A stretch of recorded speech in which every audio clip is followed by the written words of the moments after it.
Hello friends, तो second part start करते हैं।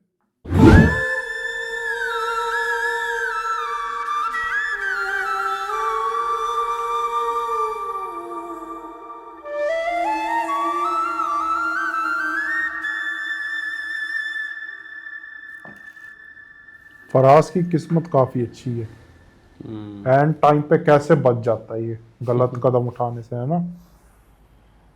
पहले भी एक बार बच गया है, अब फिर बच गया है, अब माफी मांगेगा। क्या बात है साइका, क्या सोच रही? उदास?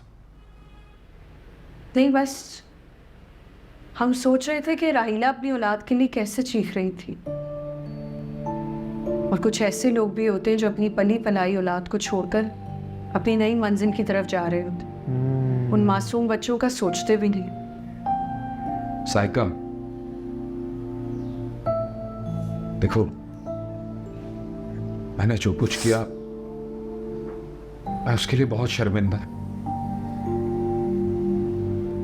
तुम सही कहती थी, बच्चे वाकई बहुत बड़ा मकनातीस होते हैं, इंसान को उसके घर से जोड़ के रखते हैं।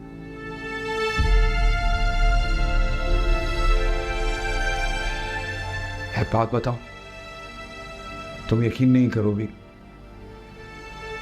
तुम लोगों के आने से पहले मैंने शाजिया को शादी से इनकार कर दिया था, जब उसने बच्चों से दूर रहने की शर्त रख दी थी सामने। सच कह रही हूँ? बिल्कुल सच कह रहा हूं। देखो, शाजिया मुझे धन दौलत दे सकती थी, लेकिन जब उसने बच्चों से दूर रहने की बात की तो मैंने इस सौदे से इनकार कर दिया। और उस औरत का वो भारी भरकम दिया हुआ चेक, एक कान खोल के बात सुन ले, उस औरत की एक पाई मैं अपने बच्चों पे नहीं लगाने दूंगी आपको। मैंने वो चेक उसको अगले दिन ही वापस कर दिया था। हाँ, मेरा यकीन करो। और वो जेवर जो चोरी हुआ था वो भी उससे वापस ले चुका हूं। वो जेवर आपने उसके लिए चुराया था? उसको देने के लिए? राहिला पे इल्जाम देखो, लगा रही थी। साइका, वो जेवर तुम्हारी अमानत थे, मैंने खयानत की, मुझे माफ कर दो। अब आगे का क्या सोचा है? इसी तरह 2 नंबरियां करके कमाई करके मेरे बच्चों पे लगाएंगे आराम की कमाई? नहीं, बिल्कुल नहीं। चलो मैंने अकल इस तो बार आई। सचमुच मस्कत के लिए अप्लाई कर दिया है, मेरा एतबार करो। देखो, तजुर्बे की बुनियाद पर मुझे वहाँ जॉब वीज़ा मिल जाएगा। अब हम वहीं चलेंगे, वहीं साथ रहेंगे। मैं मेहनत मजदूरी करूँगा, मैं तुम लोगों को खुशी वाली ज़िंदगी दूंगा। साइका, अगर आप ये सब कुछ सच कह रहे हैं ना, तो मैं आपके सारे कसूर माफ कर दूंगी। चलो, इसकी लाइफ तो सही है, बहुत अच्छा है। ये खालिस ही लग रहा है। आलिया, आलिया बेटा, जरा सर में तेल लगा दो, कब से कह रही हूँ। जी अम्मा, बस नहाओ तो खुश्की हो जाती है। आ जाओ जल्दी बेटा। आ गई आ गई। इनको देख के काफी अच्छा लगता है, कैसे घुल मिल गए। बाहर कोई आया अम्मा? मैं 1 मिनट रुक के जरा देख के आती हूँ। इस वक्त कौन आया होगा? है अकरम, खैर। इंस्पेक्टर, ये भी तो शामिल थी। अस्सलाम वालेकुम हबीब भाई। नहीं, आए अंदर आए।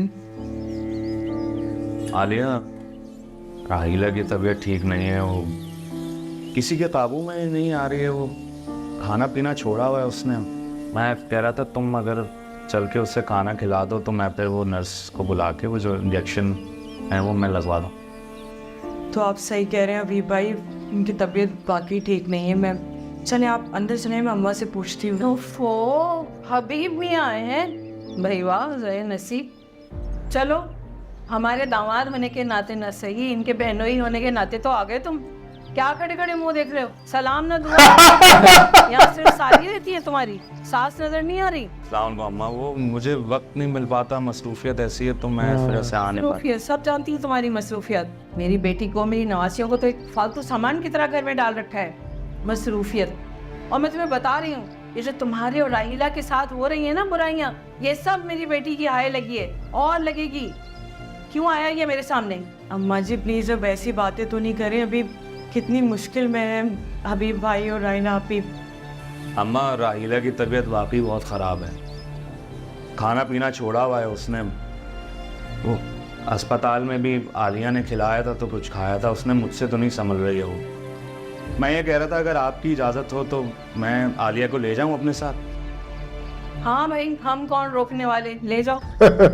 अब अम्मा मैं अयान को भी साथ ले जाऊँ, इस तरह आप पे बोझ नहीं आएगा और राहिला आपी भी खुश हो जाएंगे अयान को देख। आलिया भाई तुम्हारी आपी का कुछ भरोसा नहीं है, पागल हो रखी है वो, अभी कटेगी मेरे पोते के साथ। नहीं मैं अयान को संभाल लूंगी, तुम जाओ इसके साथ, लो अपना परस वरस। अम्मा ने सही बोला अभी, मैं ये कर रहा हूँ तुम्हारा। वो ये डिजर्व करता है। कि ये उसकी हैनी की बेटी भी खतरे में है, कहीं इस ऐसे में उसको ना कुछ कर दे। नहीं अब तो कुछ नहीं करेगी, अम्मा के बारे मेंटली में बात डिस्टर्ब है। अच्छा तो उसने तुम्हें बता दिया है, अच्छा है, अच्छा किया उसने बता दिया, मुझे नहीं बताना पड़ेगा। आपने पहले उसकी अम्मा को अपने पास बुला लिया, उसके बाद आमना से मिलने चली गई, तो पता नहीं क्या क्या कहा होगा आपने। एक लस्ता पड़ गई। जहां भी तुम्हारा मामला होगा ना वहां मुझे फिक्र होगी, एक खुद जैसी बात है, इत्मीनान करना तो जरूरी है ना। सच्ची बात है कि मुझे यही लगा कि आमना ने ये बाहर जाने का ख्याल तुम्हारे दिलो दिमाग में डाला है। क्यों डालेगी वो मेरे दिमाग में ये सारी बातें? अम्मा मेरा खुद भी कुछ दिमाग है, मैं सोच सकता हूँ। ठीक कह रहे हो, तुम्हारी अपनी सोच हो सकती है, लेकिन मैं इत्मीनान करना चाहती थी। और सच पूछो तो मुझे अच्छा लगा उससे मिलकर, समझदार लड़की है, इत्मीनान हुआ, अच्छी दोस्त है तुम्हारी।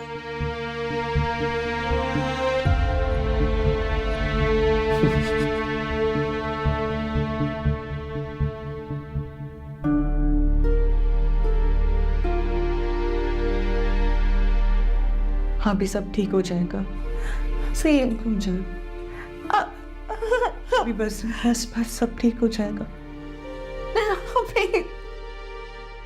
बस हो गया, सब थोड़ा सो जाए, रेस्ट कर लें। हाँ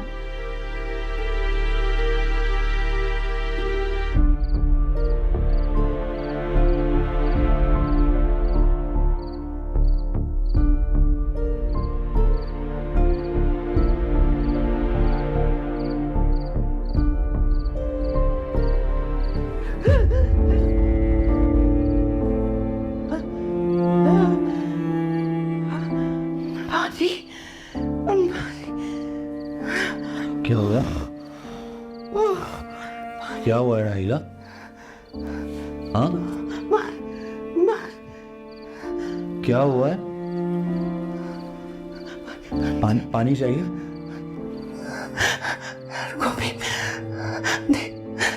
देखो कोई है वहाँ पे, कोई है वहाँ पे। वहाँ कोई नहीं है राहिला, वहाँ कोई नहीं है, कोई नहीं है। इधर देखो मेरी तरफ, कोई नहीं है वहाँ पर, कोई नहीं है वहाँ पर। राहिला इधर देखो, कोई नहीं है वहाँ पर। अच्छा मैं बेकार मैं पानी ला रहा हूँ, रुको। कुछ नहीं हुआ है, पानी में कुछ मिला दिया होगा, मैं नहीं पी सकती। किसने कुछ मिला दिया होगा, कोई नहीं है वहाँ पर। ये लो पानी पियो राहिला, पानी पियो, शाबाश पानी पियो। पूरा बहुत गहरा सदमा हुआ है। पूरा ग्लास खत्म करो, पूरा ग्लास